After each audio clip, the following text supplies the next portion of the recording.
Hello everyone and welcome to the screening of How We Live at Windsor Academy. Cue off the music.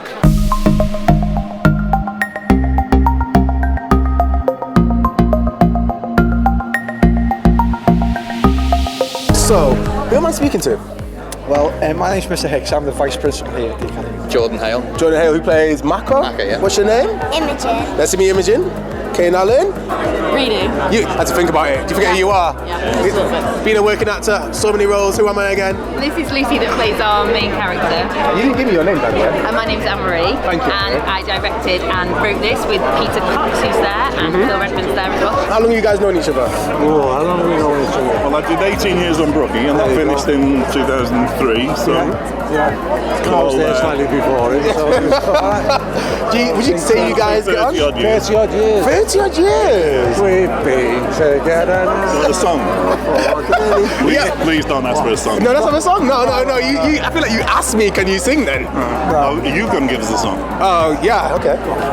Oh, we can go now. These guys, man, you seen these guys? I'm sure I'll speak to you later. Enjoy the rest of your night. Thank you. See you later.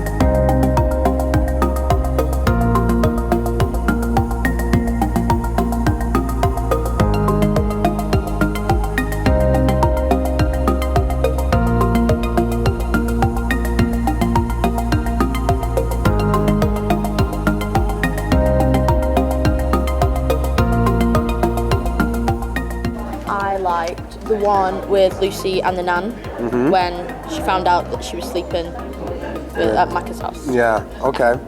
Why did you enjoy that scene?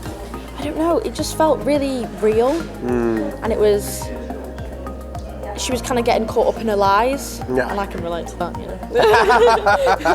You're a liar, is that what you're trying to say? I'm an actor, I pretend. No, fair enough. My name's Billy Joe Kelly. Yeah, that's my Okay, name. and what do you do, Billy Joe Kelly? Me, so I help out with Puppetry Commission. I'm one of the inspirers. My story inspired quite a lot of that film. Wow. As well as many other people's stories. Adam. Nice to meet you, Adam. Brown. Okay, Yeah. full name and that? Why not? So you played a teacher, correct? Yeah, Mr. Butler. Okay, so talk to me about that role, first of all. Yeah, so he's sort of like the good force in her life, or the good adult force who's not a relation to her. He's the only one, I think, at school who's like actually encouraging her. Yeah. You look, she's got like Maka and the teacher who's like keep berating her. I'm the only one who's trying to give her some support. Yeah. Obviously, her being a student, she ain't really feeling that. I understand that because that was me in school as well. Yeah. So yeah, that was kind of our relationship, and it was just Yeah, cool, yeah. absolutely. I was just talking to people over there, and I was just saying about how awkward it was to watch back. Yeah. Like I was so like sort of, it was uncomfortable on the day doing it. Yeah, of course. But watching it back, I was like sort of cringing, like sort of. It's hard, isn't it? Didn't want anyone to recognise me. There's parents, yeah. I mean, obviously I'm clean shaven in there, so this is the perfect disguise now. Like, See, didn't he? if it does do well, like no one's going to be throwing abuse at me down the street. You know what I mean? I did enjoy the film. I really did enjoy the film. Very emotional. Laughed at some parts. Cried at the rest of it. At least you got the odd laugh, that's good. Loved it, mate. Really good to see it. You know, like as an actor, you do your stuff, but unless you're peeking over the actor's shoulder, you don't really see it. What are you gonna get? Watching yourself back's weird, but watching other people back was really good. A couple of people that I like saw do scenes on a day and whatnot. So yeah.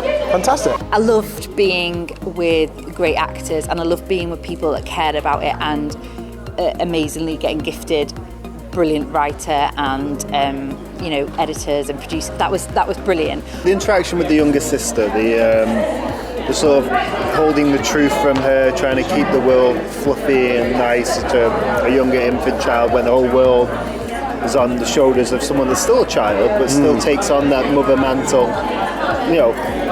You know, imagine if you're a poor child and you receive a phone like that, and to actually have the mentality, the sacrifice, I'm going to flog this to get my kid sister some shoes. Yeah. You know, very sublime, very big, but very, it doesn't need to be there. That the sort of thing hits you. It's shows you the love between the characters without, you know, milking it, so to speak. Yeah, It's absolutely. there for everyone to see if you look hard. Yeah, absolutely. I'd say all of it moved me, to be honest. The one scene that did move me the most was the continuous shots and a couple of second shots of the girl being on the couch and showing her in different scenarios and different homes. And the conversation in the background of the father, the guy who's playing the father of the young girl's friend, who was stating to his own daughter, she's always here all the time, and that girl having to listen to that. Yeah. Doesn't actually say that like he's grooming her or anything like that, but it was intense the way he's gone in for the kiss, and you can see that little girl was brilliant and acting and how uncomfortable it was for her as well. That was definitely the one for me. Yeah, fair enough. For me, it was the scene with her nan, and her nan finds out that she's not been staying at her dad's. That for me was like it's quite an emotional scene and quite well acted by the two actors. I think the garden scene is the most moving scene. Me and Peter couldn't find a way to end the film, so we kept thinking about all sorts of things, and then my children, I've got 2 little girls, are obsessed with their fairy garden and fairies, and I think that when you have real trauma you lose the magic of childhood. And so when I heard about what happened to Tracy's family and her 6 kids are being homeless, she said that the saddest thing was they wanted to know where all those things, those special toys went, and I thought about this idea of a fairy garden. So whenever I see that scene where she's just looking through that garden, that's what gets me the most. Yeah, I can imagine.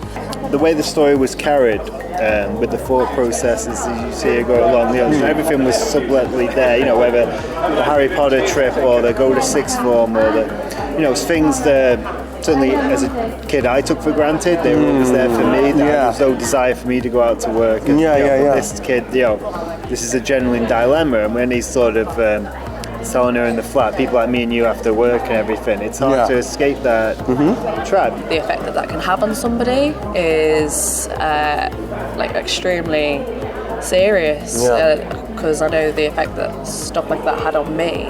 Made me feel like I wasn't able to go there, or I wasn't welcome. And then that puts you in a position where you don't want to go stay anywhere else, and you try and stand on your own 2 feet, but you've got no money to do so. You're too young to do so, you can't find somewhere else to live, and then you end up falling back onto people. Enjoy is the wrong word. I'm satisfied. Right. Because I think it's hit its mark. I think it's powerfully emotional. It shows a story which kind of creeps up on you. It's not like banging a drum or waving a placard. It's allowing the audience to walk in her shoes. And imagine what you would have been like at the age of 14, 15. You're in that circumstance, life's going wrong for you, and somebody seems like they're going to look after you or help you, and just how vulnerable you become. So I'm kind of getting goosebumps just remembering that moment in the film. It was a hard subject, and tonight when I came out I was fine watching it, and then I saw the woman who was homeless with 6 kids, and I just lost it, and I just found it so upsetting because there's a real person that happened to, and that was tough. And then I hugged her tonight and she said to me, "You changed my life." And that was brilliant, and she's in a house now, and things are a lot better for her, but I don't think the cost of being homeless, like, she can ever really get over, and I think that's tough for people. There's countless numbers of people across the UK that are going through things separate to the thing that we've seen in the film. There's 104 different types of poverty. Really? Yes. Wow, I didn't know that. One type of poverty can relate to another, and then all of them relate to each other. And it all needs to be addressed. It all does need to be addressed, and the only way we can do that is to educate people on the matter. This is why I feel like this film is so important.